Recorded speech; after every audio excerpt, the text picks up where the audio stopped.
এত ঠান্ডা এত শীতের মধ্যে কোন বান্দারা দেখবেন গরম কম্বলের মধ্যে শুয়ে আছে, আরামের মধ্যে শুয়ে আছে। আবার দেখবেন কোন বান্দা ওই ঠান্ডার মধ্যে ঠান্ডা পানির মধ্যে উযু বানিয়ে দেখবেন আল্লাহর ঘরে সিজদা করে। আল্লাহ বলে, ওগো আমার বান্দা, আমি এত তখন খুশি হয়ে যাই, আমি এত রাজি হয়ে যাই। ওগো বান্দা, ওই ঠান্ডা পানি যখন উযু বানাও, আমি আল্লাহ ওই পানির সাথে আমি আল্লাহ তোমার ওই হাতের গুনাহ আমি আল্লাহ মাফ করে দিলাম।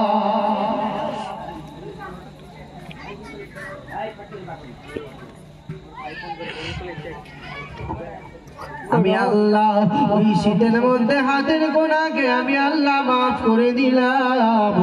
ওই বান্দা এত ঠান্ডার মধ্যে গরম কম্বলের মধ্যে না ঘুমিয়ে, আরামের বিছানায় না ঘুমিয়ে, ওই বান্দা আমার ইবাদতের জন্য ঠান্ডা পানিতে ওযু বানিয়ে দূরত্ব মসজিদের মধ্যে গিয়ে আমি আল্লাহকে সিজদা করে বলে, সুবহানা রাব্বিয়াল আলা।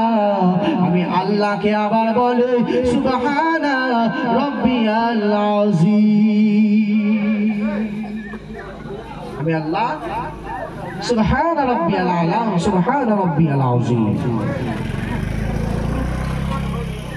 ওই ঠান্ডার মধ্যে বান্দাটা আমার প্রশংসা করে, আমি আল্লাহ না থাকতে পেরে আমি আল্লাহর হাতের গোনাকে মাফ করে দিলাম।